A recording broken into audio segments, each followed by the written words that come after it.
All right, I want to welcome on my next guest. We've got NBA Hall of Famer, NBA champion, ABA champion, NBA Rookie of the Year, NBA All-Star Game MVP, NBA Finals MVP, and one of the greatest individuals to ever pick up a basketball, Mr. Rick Barry. Rick, how's everything going? Well, Zach, nice to talk to you. Hope you're doing well during this insane time that we're living in. Yeah, I'm doing all right. Hope all is well with you. It's a wild time. How have you been managing with everything going on? Well, I just don't travel as much as I used to, and I would be coaching right now in the three, big three, 3x, three, and my son's playing in 3x3, which is kind of cool. I was kind of hoping to be able to do something, maybe get him play on my team, but obviously they've canceled the season for the big three, and so not much traveling, just playing a lot of pickleball and trying to stay in shape, do occasional fishing here and there, and ride my bike and just try to stay in shape and work on a bunch of business projects. Fortunately, the whole world hasn't come to a stop. It's just been a major inconvenience and probably has had a dramatic negative impact on so many people, and it probably screwed up a lot of people's lives, which is the thing that's most disturbing to me. Is that I don't know how much thought has gone into what impact it's having on so many other people's lives, because there's more to this than just a pandemic that's going on. So anyway, I'm going to move it here because my wife is in the background. So you won't see her. So anyway, that's that's kind of the way it is. But I'm not going to get into talking politics because I'm not going to spoil a sports interview talking about politics. We just need to keep damn politics out of sports, please. Absolutely. And I have a question. Talking sports, have you been watching some of the NBA going down in Orlando? What have you thought about that? Yeah, it's pretty cool. I mean, I think it's really was wise of the NBA to avoid some of the pitfalls that have happened with baseball and some of the other sports where these guys are all passing the disease back and forth. Not that anybody's life has been in jeopardy, but it is an issue. And the NBA took probably as dramatic a stance to try to prevent that from happening by doing the bubble situation, and seems to be working out. They've had some very competitive games, some great performances. I mean, Harden's, throwing up his big numbers as usual, and Lillard had another big game with 51 points, and so but there's been some great performances, some really exciting games, overtime games. So it's working out pretty well. I don't know how the guys are dealing with it, having to be away from your families. That's not easy, but in today's world, it's a little bit different. I mean, here we are, we're talking, we're seeing each other. I mean, it's not like they're not going to be able to see their kids and their family. I mean, because of the technology that exists today, and it's kind of like an extended training camp, really, because when you go away to training camp, you don't have your family or anybody with you. So I'm sure everybody is more than happy to be playing than not to be playing. I would think so, at least. Is there anybody that really has been caught your attention? Like, I did not expect him to be playing this well. No, I mean, I think they were smart in having it so that they had some games to play to play into the playoffs in order to give these players who haven't had a chance to have any kind of competitive situation existing. And it's one thing if you had a chance even to go out and work out. I know that some guys I know have basketball courts or something in their houses and have access to it, but a lot of guys didn't have that. So this at least gives them a chance to get on a court, get some competitiveness going, and fine-tune their games a little bit to get ready for the playoffs. I think as this progresses, the quality of play is going to improve. Yeah, absolutely. It's been absolutely fantastic. I didn't think it was going to go this well, but it's been incredible. Hasn't really been anything too out of the ordinary, but the game's been fantastic, super competitive. I think I don't know why they invited Washington, but other than that, it's great. No, but I wanted to ask you a little bit about your early career. So how did you end up at University of Miami? Well, if you were born and raised in New Jersey and you had a chance to go to Miami, it's a pretty simple decision to make. I wanted to get out of the lousy winter weather. And of course, a lot of places is even worse than that. And I just wanted to get away from home. And I just think the Northeast it's kind of like survival of the fittest. My wife affectionately calls it the East Coast edge, because if you're not out there to protect yourself, somebody will walk all over you and stomp you into the ground. So it was nice to get away and go down there. And the main reason it wasn't number one to get away from the weather. Number one was to go someplace and play for a coach that I really wanted to play for, who was a good person. I had a very difficult situation in high school with a coach who was kind of nuts. In fact, actually years later, he was threatening to jump off a faculty building when he was working at a college. That's the kind of guy I had to deal with. So that wasn't very much fun. And Yeah. I almost quit basketball because of him. Oh, really? I But never knew my that. brother talked me into not doing that, saying, hey, you can get a scholarship and you need to do it. Thank goodness they were able to convince me Yeah. to not give that up.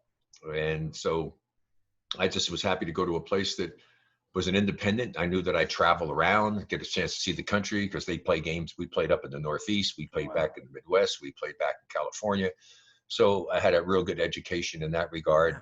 And we played a style of basketball that was so conducive for my game. It was pro basketball in college. Yeah. I mean, do you realize, Zach, that back then in 1964, 65 season, in fact, actually from both my junior and senior year, we averaged like 98, 99 points a game with no three-point that's shot. incredible. It's amazing. I some of the games, like even back when you played, I think they shoot way too many threes now. I think it's all right a little bit, but like when it's, especially you're talking about Harden, just enough.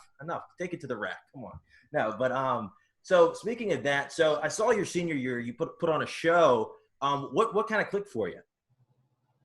What's that? Your senior year, I saw you averaged like 37 I led the league. I led the country in scoring in my senior year and averaged like 36 points a game, something like that.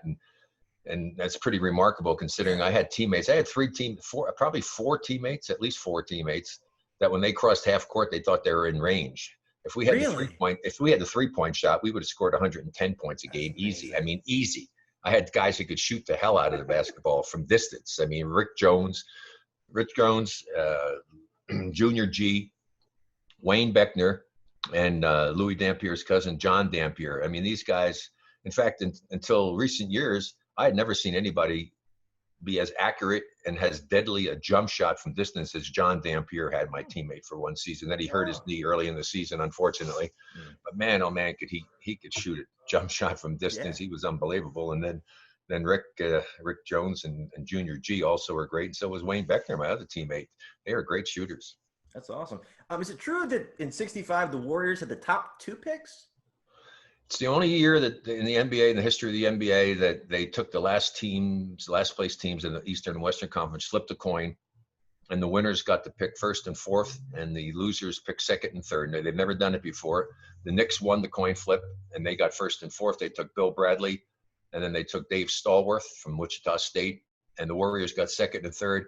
I still, to this day, don't know definitively of whether they actually said my name before Fred Hetzel or Fred Hetzel's name before mine, but it really was irrelevant because they had 2 picks. So, but if they had only 1 pick, I don't know if they would have chosen me over Fred. I don't know. That's wild. Did you have a feeling they were looking at you? Oh yeah, I knew that they were looking at me. I knew that I was projected to be a top pick. Yeah. And I never forgave the Knicks for not taking me. Wow. Because I was born in New Jersey. That was my team. I grew up watching the Knicks, and the fact that the owner of the team, when they was asked why they didn't draft me, he said that I was too skinny and flaky. And I said, well, he might be right, but I could play. I mean, and so I think they made a mistake in that regard, but that's okay. So I had a lot of big games against the Knicks. I'm not a vindictive person, but I also am like an elephant. Yeah. I don't forget. Cool. And then do you think the pro style you played at Miami helped you adjust easier to the NBA game? Oh, without question. I mean, it's actually easier for me to play in the NBA. Wow. That's wild. But the reason being, in college, the other team's entire defense was geared to try to stop me. So I played against box and ones, triangles and twos. It was double teamed a lot, and still managed to score, 30, 36 points or something a game. And so when I went to the pros, I said, this is unbelievable. I only got 1 guy guarding me. This is a piece of cake. That's wild. Who is the best defender you ever went up against guarding you? Well, the most committed defender, I guess that's a good word to say, the most fanatical defender would be another word, was a guy that I named E.C. Coleman. He was so intent on guarding me, to the point of actually being a detriment to his team, because if you were standing, you're my teammate, and you're 3 feet away from me, and he's guarding me, and I have the ball, and you're open, and I throw it to you, you're getting a wide open shot. He's not leaving me. No, he's not leaving me. Trust me. He in fact, one time we were playing in the Superdome and against the Jazz when they were playing back there before they moved to Utah, and they called a timeout. I was walking to the huddle, and EC was following me. I turned and said, "Hey, EC, I'm sorry, but you can't come to the huddle with me." That's incredible. Did anybody tell him like, hey, you got to rotate a little bit? No, he was just totally, completely committed and dedicated to trying to shut me down. And that's why I always tell this so many times. I hear people talking about it. They always are saying, and it really drives me nuts when it's a former player that's saying it on color commentary on basketball games in the NBA. Well, he's a lockdown defender. Trust me on this, Zach. It doesn't exist. No. There is no such thing as a lockdown defender. The greatest defensive player in the world is never going to lock down a great offensive player. Now, he may make you work harder to get what you get. And if you take 2, 3, 4, 5 more shots than you normally take to get your average, he's actually done a good job. Yeah. But he's not locking you down. The only thing he's got to hope is that you just be having to have a bad night. I mean, that's, and that happens sometimes. Yeah, and I always want to say like, oh, this defender really shut down LeBron. He only finished with 28. I'm like, what? No, it doesn't exist. I have a question. So you went from Rookie of the Year to All-Star MVP. Here, I have to cut you off there because people do this all the time. They always say, it's Rookie of the Year. He was Rookie of the Year. Wait a second. Rookie of the Year is one thing. I was first team All-Pro as a rookie, okay, which is a little bit more impressive than just Rookie of the Year. That's true. So, I mean, I take pride in that. I mean, and the reason being is because of the way I played in Miami. I mean, I played 4 years of NBA-style basketball, up and down the court, fast break, man-to-man defense. So I had 4 years of training to go into the NBA. That's one of the reasons why it's very rare that you see a rookie come in and accomplish what I accomplished. Because first of all, guys aren't in school for 4 years anymore if they're any good. No. And they don't play a style of basketball that teaches you how to play the game that way. And so I had a tremendous advantage in that regard, and was very fortunate to have some great coaches, starting with my dad and my brother who helped me so much. And then my college coach, Bruce Hale, who was terrific. And you got to be lucky. You got to be lucky to get the people to teach you. My father was most responsible because my father was a semi-pro player and coach. My father laid the foundation to build on. You have to have a big foundation in order to build a skyscraper. Yeah. And if you go up to a certain height without a good foundation, what happens? The building will topple over. Yeah. And so it's the same in anything you do in life. When I tell kids, when I talk to them, find something you love, have a passion for. Learn as much about it as you can, because what you're doing is you're laying the foundation that you now can build on.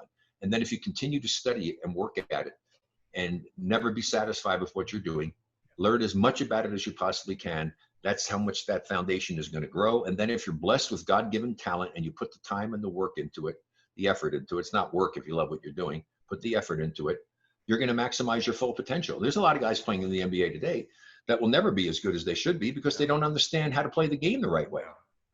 Yeah, some of the guys you see, they're just taking games off here, there. They're not into it. Maybe they're only in it if they're down. Or Embiid's the one that really comes to my mind. He's never really 100% there. You see flashes, but it's true what you're saying. Then so I have a question. So after that rookie season, what was your goal in year 2? My goal is to win a championship. That's all it's about. It's not about individual goals. Yeah. I mean, it's not an individual sport. It's a team sport.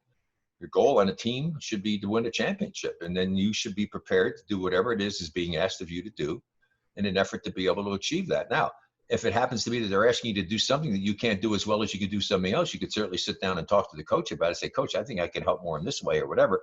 But that's one of the problems that exists with the coaching, is that a lot of times coaches have a system and they try to force players to play their system. I think that in basketball, which I can speak of with some pretty good authority, that's the worst thing that you can do. I mean, there's players so many times that all of a sudden they go on one team, they go to another team, next thing you become an all-star player. Why?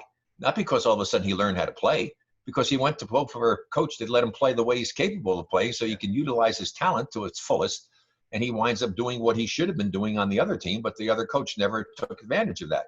And so you have to adjust, I think. You can have a philosophy defensively, and even there you have to be careful, because you can't go and run a pressing defense if you don't have guys who understand how to do it properly. You have to have people who know how to do what you want them to do in the right manner. And offensively, I could probably adjust to any offense. I did that with the Rockets when I went there and gave up what I usually did in order to fit in with them and try to help them win. And I think as a player, you should be willing to do that. But was that the smartest thing to do? I don't think so. I think our team would have been better if I had been allowed to do some of the things I was capable of doing, which I wasn't. And that happens a lot of times to players. And so I think offensively, You need to put in a system that utilizes the skill and talents of your players in the most efficient manner possible, and then play together as a team. And number one and first and foremost is to make a commitment to being a really top defensive team from a team standpoint.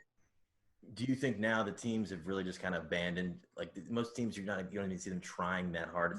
No, I don't think so. I think that it's incumbent on the coach to demand it. It's not like you ask them to. You demand it. If a player is not willing to go out and play defense the way you want it to play and put the effort forth, don't play him. I mean, he should have the authority to do that. And that's one of the key elements, is that a coach has got that when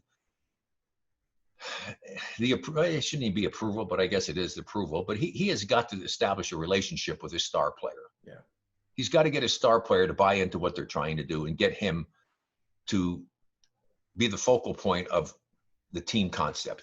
And if you can't have that relationship with your star player, you have no chance of really being successful, because it's critical to have your star player buying into what you're trying to do as a team. Yeah. Yeah, I have a question. So in year 3, you guys went up to the finals, played against Philly. What was really? That was year 2. That was year 2. Oh no, that was second year. Okay, second year. So year 2. What was really clicking against Philly? What was it? Well, they were one of the. They're picked as one of the greatest teams in the history of the NBA. They had Wilt Chamberlain and Luke Jackson and Billy Cunningham and Larry Costello and Hal Greer and Matty Gukas and Wally Jones and Chet Walker. I mean, they had a lot of great players. We came within 2 pick and roll plays involving Nate Thurman and myself and Wilt Chamberlain, that had those pick and roll plays gone our way instead of their way, we might have won in 6 games. It was that close of a series, but it was a great battle. My only disappointment about it is even though I had scoring wise, I had an incredible series. I played the entire series having to get my ankle shot up before the game and at halftime. They probably would never allow me to do that today. I'm lucky I didn't ruin my career. Really? I was really fortunate that I didn't do something to just totally destroy my career physically, because it's not smart to go out and play when you're numbing up your ankle and you can't even feel it. Yeah, no, because I remember a couple of years ago, I think it was Julius Randle. They could give him cortisone shots before every game. I'm like, this can't. Well, cortisone shots one thing. I was getting mine numbed. That's horrible. That's wild. And then I have a question. So soon after you departed from the NBA for the ABA, what caused that? Well, I came within 2 plays of winning. I won the MVP of the All-Star game. I was the leading league scorer in the league. I had an incredible year, first team All-Pro, but I didn't have a lot of fun. God rest his soul. Bill Sharman was our coach. He was a great player and very successful coach, but he took the fun out of it for me. Basketball always been fun for me. I never looked at it as my job. I love playing, and he just made it like a job. I mean, hardly any time ever off. Made us do things, the morning shoot arounds, which I absolutely hated. The travel when we were back there, we get done with the game, you go out and get something to eat with your $8 a day per diem, driving cars, not buses taking you everywhere, and get up and take the first commercial flight out the next morning. Maybe you get 3-4 hours of sleep to fly to the next city and play a game the next night. I mean, it just was a different world entirely. And I just needed to get a little more sleep. I was playing 40-something minutes a game. And nowadays, the majority of players don't play more than 36 minutes a game. And so here we go. I came and had all that stuff going for us, and it wasn't a lot of fun in that regard. And even though I enjoyed the success that we had, and basketball had always been fun. So I had an opportunity to go and possibly go play for my college coach, who was my father-in-law at the time. And so I looked into the situation and I said, okay, here's the situation. Give me your best offer. I'm going back to the Warriors. I'm going to tell them to give me their best offer. And if your offer is better than theirs, I'll come play for you. And as it turned out, the Warriors didn't think I would ever leave. And so they didn't give me an offer that they came out in the paper and said. They lowballed me. And they opened up the door for me to go and do what I was looking forward to do, just to have the opportunity to have fun again playing the game.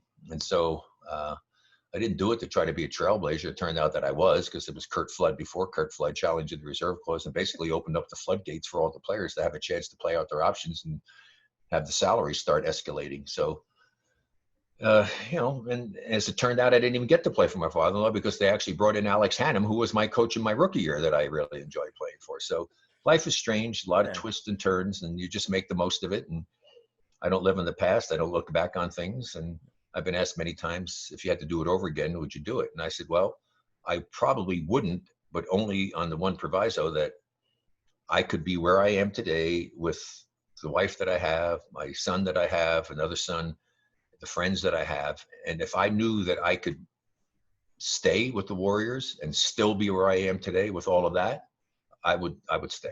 Interesting. I have a question. I saw that they didn't let you play your rookie year with the. No, I played my rookie. I had to sit out when I switched to go over after my first 2 years. I had to sit out a year, and so I sat out my option, and that never got resolved in the courtroom. It was crazy because the judge got sick, and so that never did get resolved. But I sat out a year, and I played for my good friend Johnny Holiday, who's the godfather to my oldest son Scooter. I was actually talking to him a couple of weeks ago. Johnny Holiday, who's in DC. Yeah, that's yeah. Johnny is my friend of over 50 years. He's he was incredible. Disc jockey of the year when he was back out there at KYA Radio. And so I played for the KYA Radio Wonders. I played point guard, and I would feed Johnny and give him about 30 shots a game. That's wild. No, yeah, I was talking to him a couple weeks ago because I know he was on vacation. I was talking to him. He was telling me about his whole career and everything, and he was telling me about all the stuff he did with Washington, and he's doing the Terps now, just a little bit of everything. Oh no, we played against the high school. We would go, and during that season, I went out. We played all these high school faculties and other people to try to raise money for them. And cool. They were called the KYA Radio Wonders. That's incredible. I never knew that. That's wild. And then after they let you play, you kind of got in a role. What was that like when you finally suited up? Well, unfortunately, I got hurt. I went to play for the Oaks after I sat out the year, and then led the league in scoring. But I injured my knee, and missed the playoffs actually. So I didn't get to play in the finals and in the playoffs. And that we did win the championship. Had some great players on that team. And, Larry Brown, Doug Moe are part of that team, and a lot of really good people on that team. Warren Armstrong, who was on that team, who became Warren Jabali. Had another guard that, oh my God, it's so sad. Henry Logan. If he hadn't gotten hurt, man, I'll tell you, this guy, I had never seen a player do what he did. You talk about ball handling, the way guys do it now, through the legs, do all that stuff. He could run up and down the court blindfolded doing that stuff. He was amazing, and he could jump and shoot. Just a great young man. And then he hurt his knee, and his career was over. It's such a shame. He's from Asheville, North Carolina. I got to see him at the 50th reunion of the ABA. It was really nice to see Henry, but what a shame. What a shame that he didn't stay healthy. He would have been a great pro basketball player. And then of course Warren was a heck of a player himself. He's no longer with us now. But yeah, it was a great experience. And then after that, the team got sold and moved to Washington D.C. And I didn't feel that I had to go. I had a verbal agreement, but I didn't have it in written down. And my attorney had told me, you need to put this on paper. And because of that, I had to go. I honored my contract. I had signed a deal to go back to the Warriors if I was legally able to do so, but that case never got heard. The judge got sick. It kept getting delayed, postponed. And so what happened is then the team, they traded me to the Nets for the ABA. And so I went up there to play. And then once that contract that I had signed for the Warriors saying when I'm legally able to do so, well, once that original contract of mine was over, the court ruled, well, I have to go back because that contract now was taking precedence. So I had another year that I owed, that I had a contract to go back to the Warriors. That's and so insane. The owner of the Nets wanted me to stay. And he said, well, just sit out. I'll pay you. I said, no, I already sat out 1 year of my career. I'm not sitting out another one. And I told the Warriors, look, if I'm coming back, I'm not going to come back and just do 1 year. If you're going to do that, you got to extend my contract, which they did. I have a question. When you guys moved to DC, where did you play? Uline Arena. Where's that? It's just in a difficult part of town. Yeah. I paid somebody to watch my car so it wouldn't get stolen. Is it near RFK? Was it near RFK? I know RFK didn't even exist back then. Wow. So no, it was Uline Arena. It was a rat hole.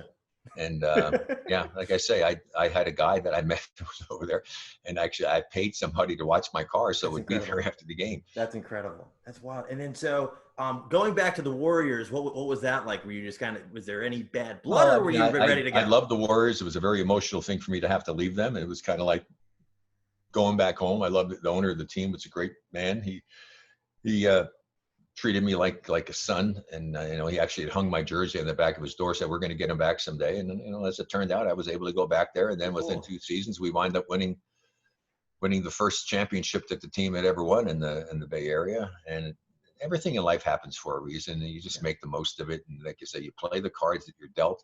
Sometimes in life you're dealt a lousy hand, but fortunately, I learned how to play bridge, and in bridge, you have to play your bad hands. You can't just fold like you do in poker. Yeah. And so you just learn to play the bad hands. Yeah, and speaking of that 75 title, so my father grew up in the DC area, and he asked me to ask you this. He said the Bullets were the best team in basketball year. You guys blanked them. How did you do that? Well, because they weren't the best team in basketball, obviously. Regular season.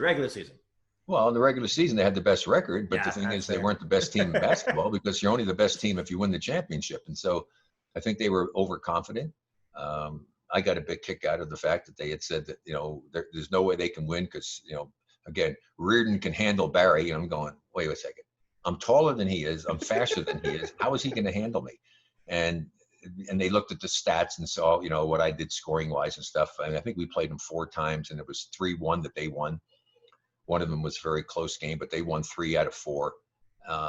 One of the games I just had a bad shooting game. I didn't shoot the ball well. Another game I probably shouldn't have played. I was hurt and I played anyway and didn't have a particularly good game. And I said, wow, these guys, they could be in trouble because they're really not better than we are. And obviously we proved that was the case. And it's the biggest upset in the history of the NBA finals, bar none. That's wild. And it never gets credit. That's probably the most in the 3 major sports in our country. It's probably the most overlooked accomplishment by any team in the history of our sports. Wow. Think about it. Yeah. They say, well, the Jets winning the Super Bowl. No, the Jets were picked to be a great team in the NFL and the AFL. Yep. I mean, so it was just an upset that they thought Green Bay was going to beat them, but it wasn't like they were a team that was a lousy team in the AFL that went on to go to the Super Bowl and win. No, not only that, we weren't even supposed to be a playoff team. So we win our conference. Then we're supposed to get, beaten by Chicago that everybody picked and everything. And we wind up winning that. And then we said, biggest mismatch in the history of the NBA finals. It's going to be a sweep. And we swept the team that's supposed to sweep us. It doesn't get any more dramatic than that. There's nothing in any sport, in baseball, well, the main sports, baseball, football, basketball, that has ever happened. And yet nobody wrote about it. We didn't make the cover of Sports Illustrated. We didn't get invited to the White House. We didn't get on the cover of Sports Illustrated. We didn't get invited to the White House. Nobody's done any documentary about us and everything. It's one of the most overlooked accomplishments in sports history in the United States of America. That's incredible. And then I have a question. So when the Warriors, their recent success, did that shine any light on your teams back then or not really? Well, no, people just talked about it. I mean, the first championship in 40 years. It took 40 years for them to win another championship. Yeah. But it's still, I mean, it's just, it's inexcusable. I feel badly because, I got recognition because I was the MVP of the championship series, what have you. But my teammates didn't get the credit they deserved. I mean, it's crazy. You look at some of the documentaries that they've done over the years about things that have happened and everything. This is a great story. Yeah. And yet nobody ever wrote about it. Nobody did anything. No documentary, nothing at all whatsoever. It's really sad. And I feel badly because my teammates were awesome. It wouldn't have happened without them. And it's a great story to show you what can happen when a team comes together. I mean, there were some great stories about that and what took place. And I don't understand it. I really, truly don't. It's really sad. That's crazy, man. Hopefully they do something about it. That's I think it's so bizarre, especially with not much recognition, but not going to the White House or Sports Illustrated. Wasn't that like common? Nothing. Nothing. They weren't because there is no way just because we won a game, nobody figured the game was going to be over in 4, even though we won the first game. And then even come home the second. So like I said, no Sports Illustrated cover. That's incredible. No invitation to the White House. I mean, it was crazy. I mean, it's sad. I feel really badly, not for me, but for my teammates. My teammates deserve to get credit for what they helped accomplish because it wasn't me that did it. It wasn't for my teammates. We wouldn't even gone to the finals. I mean, my teammates played unbelievable in Game 7 against Chicago when I was stinking up the gym. And coach put me on the bench for almost a whole quarter. That's incredible. That's wild. I never knew that. That's really interesting. And then I saw that you went to Houston after your time in the Bay Area. What appealed to you about that team? Well, nothing really appealed to me. I really wanted to stay. And I did it because of principle. I didn't want to leave the Bay Area. Why would I want to do that? And so, unfortunately, I mean, I had an offer and the Rockets gave me an offer and I went in to sit down and talk to the general manager at the time, Scotty Sterling, who used to be with the Oakland Raiders. And I remember sitting in there, Franklin Muley, the owner, was off cruising around on his sailboat. And I remember him saying to me, Rick, I can't believe that you're going to blow this deal over $15,000. I said, Scotty, I think you got it backwards. I can't believe that you're willing to let me go over $15,000. And so he didn't come up with the money, the 15,000, and it became a matter of pride and principle to me. I mean, this is ridiculous. How could I'm certainly worth extra $15,000. So I said, okay, great. And so I went to the Rockets. And of course, actually everything in life I haven't read, but that shortened my career because I was willing to go there and take a subservient role on a team that had just the most talented team I probably have ever played on. Yeah. 2 other Hall of Famers are on there and another great player in Mike Newland and then Rudy Tomjanovich. I mean, it was a hell of a team. And I was willing to take that role. It was, it was crazy. I mean, it was absolutely crazy. And so I wound up shortening my career because everybody said, oh, he can't play. And then to show you how things change in the world, that was 1980. After the 1979-80 season, the NBA, to save money, cut the rosters from 12 to 11 to save money. Otherwise, I would have gone and I would have played for the Boston Celtics. I was going to Boston. Really? And they came out with cutting the rosters back to 11, and Boston didn't want to do it because they only had 11 people. And, here I was 36 years old at the time, which I was in great shape in doing it. And I actually had my knee scoped at the end of that season. I hadn't felt that good in 10 years, and I never played another professional basketball game. That's incredible. I played that summer at my camps up in Northern California that I had for kids, and I used to scrimmage at halftime, and I had people like Marcus, let me see, who was it? Yeah, it was Marcus Johnson, and who's the other one? Walter Davis from the Suns came up as guests for the camp and we would scrimmage at half, and we'd let the counselors play. I was killing those guys. I had not felt that good in 10 years. My knee didn't have pain. I could do more things with it.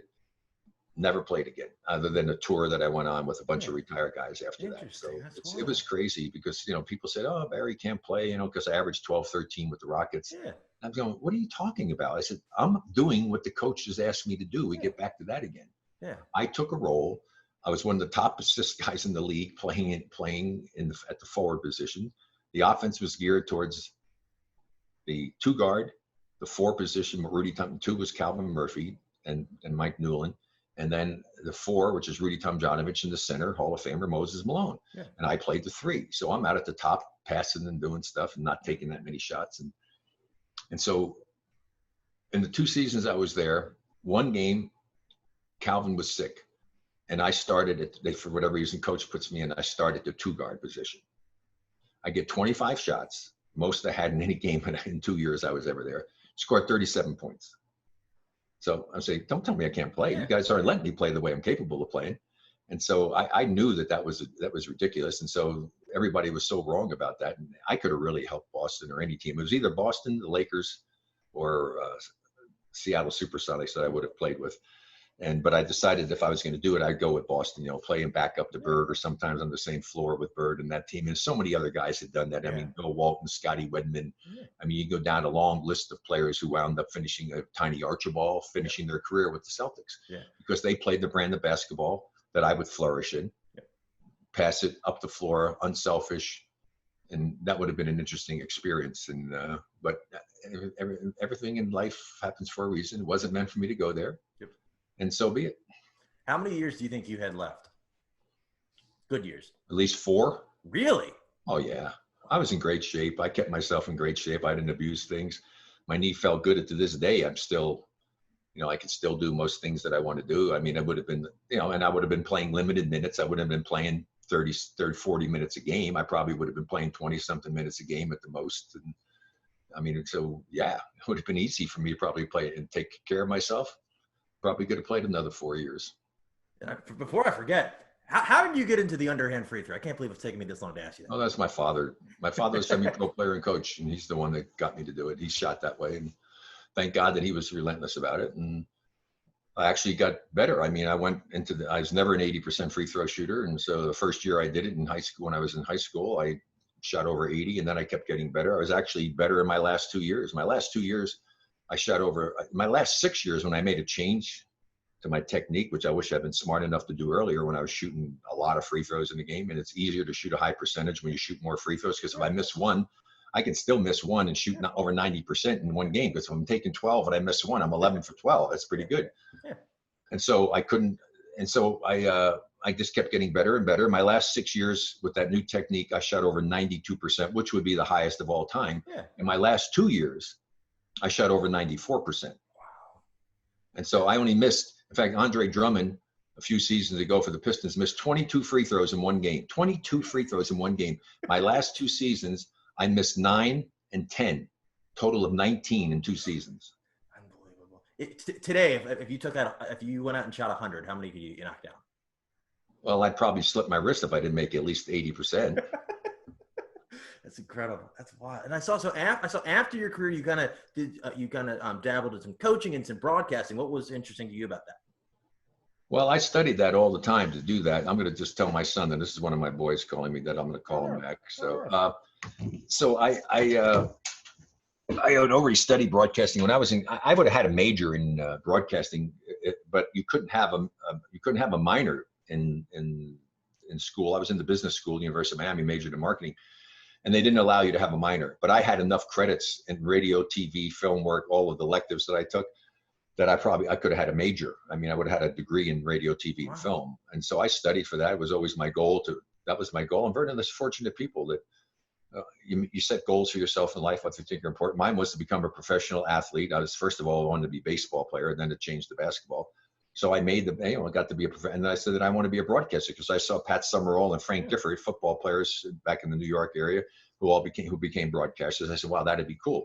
So I'm one of those very fortunate individuals who was able to achieve, 2 of the goals that I set for myself. And I've done broadcasting work for over 50 years. That's awesome. With a little time off without doing some other things. And so I really enjoyed that. And I didn't want to get pigeonholed as just a color analyst in basketball. So I did a lot of other sports. I did the World Frisbee Championships. I did all kinds of other different rodeo. I mean, whatever it may be. I consider myself a broadcaster, not a color analyst. I did play-by-play in basketball. That's incredible. Did color analyst in that.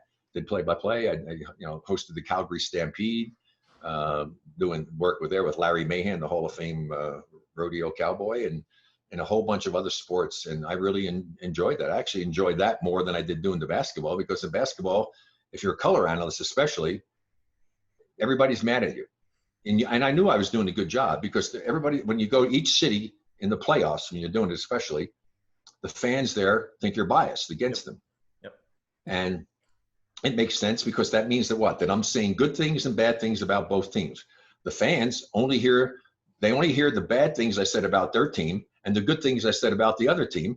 And so they think I'm biased. And so I knew I was doing a good job when fans in both cities didn't think, thought I was biased. So, and that's kind of the way it is. But when you do the other sports, man, everybody's there with open arms. They're thrilled to have you there. I mean, I did the Gold Cup in hydro racing. In fact, I started the show, went 160 miles an hour in a hydroplane to open up a show. It was really cool. I mean, so I got to do so many really cool things. And when you do it for the other sports, as I say, they open you with welcome arms. They're just thrilled to have you there. They're getting their sport broadcast. This is awesome. And I've done other stuff. I was co-hosting on some hunting shows for doing some bird hunting for pheasant, and some other hunting shows for ducks and geese, and I do fishing. That's cool. So yeah, I mean, so I'm very lucky. I mean, if you have something you love and have a passion for, that's what I tell kids. I said, find something you have a love and passion for. I told you about with building the foundation, but also you never work for a living.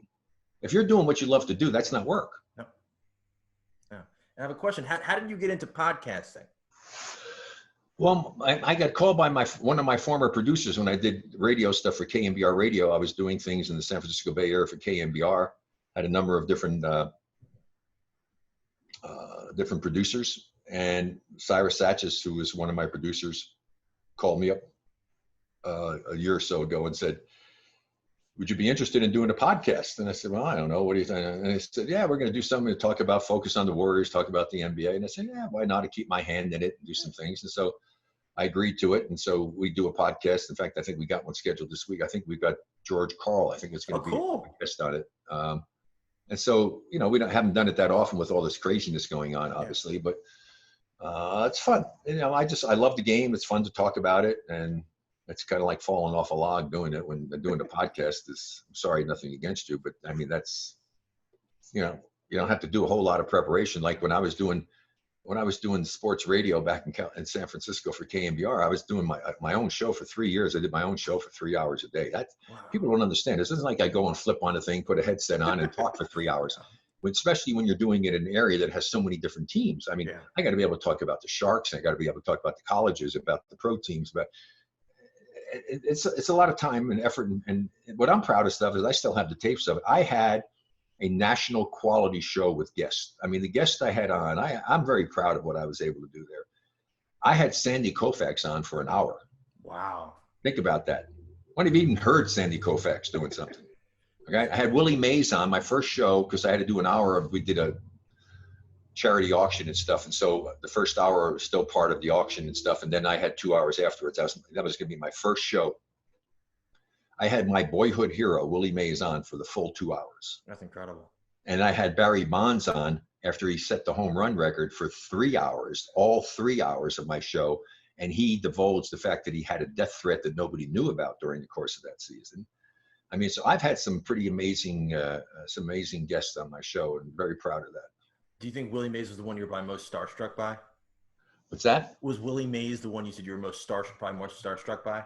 Well, Willie Mays is why I wore 24. He's my boyhood hero. My father taught me how to catch the old basket catch, and he was a rookie. And so I said, well, that's my guy. And so it turned out to be pretty good. And that's awesome. Then not only that, my boyhood hero became my personal friend. I mean, he asked me to actually be one of the speakers at his 80th birthday party at Bally's, when they had a whole stage full of Hall of Fame baseball players and me. And the guy was putting together his rep said, Rick, he said, Willie wants you to be the first speaker. I said, really? He said, oh yeah. He wants you to go up there. He says, he wants you to tell the story about how you met him and stuff and all. And so it was fun. It was like packed ballroom. I mean, I know 2,500 people or whatever there. Awesome. And so I get up as the first person to introduce Rick Barry. I said, okay, I know exactly what every single one of you is thinking right now. What the hell is he doing here? And I said, I'm kind of thinking the same thing. And then I tell him the story about how I got the first time I ever met Willie, when I cut school to go to a Giants game and jumped the fence to go and shake his hand before he went up the stairs to the Polo Ground locker room where they had in center field, as opposed to dugouts where they go underground. And so, yeah, that was pretty cool. That's awesome. That's awesome. Well, that's really all the questions I really had for you. I just wanted to thank you again for taking the time. Sure, my pleasure. Good luck to you in what you're doing. It's always great to talk sports and talk about a sport that's been great to me and also obviously to my family. I mean, you know, I got 5 boys that all have gotten Division I college scholarships. Awesome. All 5 have played professional basketball. My youngest is still playing. He was on the 3x3 basketball World Cup championship team. It's the only gold medal the USA had never won in basketball before. Last summer in June, he was fortunate enough to be on that team. He made the tryouts and he led the team in scoring 4 of the 7 games. They went undefeated, won the gold medal, and unfortunately, they didn't qualify for the Olympics, which made no sense to me, how you win the world championship and you don't get a qualification into the Olympics. So, but they did get the qualification to go to the qualification tournament, which was supposed to take place this past March. And then that got obviously postponed because of COVID. Yeah. And so he had to try out again, and he tried out again and was chosen again to be on that team. And they were in the middle of actually training to go over to India for the qualifying tournament. So now that's next May. Oh, wow. And hopefully they'll have a chance to go there and finish 3rd or better. And if they do that, they'll qualify for the Olympics, and then he might have a chance to be an Olympian, which would be awesome. So definitely. Pretty unbelievable. I mean, the odds on that, I was hoping to have 1 kid that could play, you know, but to have all 5 of them, I mean, that's awesome. The odds on that are so freaking astronomical. It's beyond comprehension. I don't even know how you can figure that out. You know, to have a father, have 5 sons, and every one of them follow in his career and his sport, get Division I college scholarships, and all of them become professional players. It's crazy. Yeah. Very blessed. Did you kind of lean them towards basketball, or were you fine with them? No, all you do as a parent, and I tell other people when they ask me, I said, what you do as a parent is you expose your children to a variety of opportunities in life, whether it be music, see what they have an interest in, whether it's music, whether it's art, whatever it may be, sports. Provide the opportunity for them to do it. Let them experience it, and then let them determine which one really appeals to them, and then support them as much as you possibly can in that. And don't, now so much is so specialized, and they get them in so early, and they just overdo it. I mean, they burn these kids out at such an early age. let them play in other sports, let them do other things. And then when they get into high school, then you can kind of focus it. If that's something, let them then focus on that particular sport, but just support them as much as you can, but let them make the decision. Now you can influence them some because you expose them to it. Like I tried to discourage them from ever playing tackle football. And four of my five boys all played at least one season of tackle football. I didn't want them to, but I certainly didn't prevent them from doing it. I just didn't encourage it. And I was fortunate enough, my youngest son, Canyon, I was fortunate enough to discourage him from ever doing it, which I was happy with. And because they were all kind of built like me, tall, skinny, we didn't have football bodies. And so, although Canyon's been lifting weights and what they do now, I mean, even in basketball, he just be big and strong.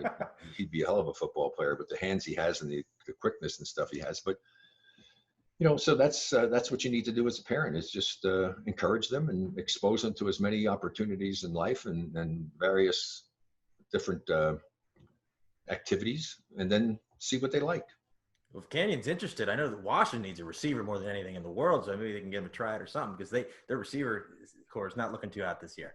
But well, anyway, listen, all the best to you. I hope everything's good. God bless you and your listeners or view. I don't know if does this go on Zoom so they can see it? Oh no, so I'm gonna put it on YouTube, and I'll put it on. Yeah, but it's just the voice. Is it the picture? A voice and picture.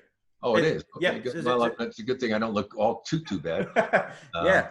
Anyway, so all the best to you people who are watching and tuning in here. I hope that your lives haven't been too disrupted by this COVID insanity, and hopefully we come back to some sense of normalcy here as quickly as possible and come to our senses as far as all this crazy rioting and everything else that's going on and doing things that make no sense whatsoever. But more than anything else, God bless all of you.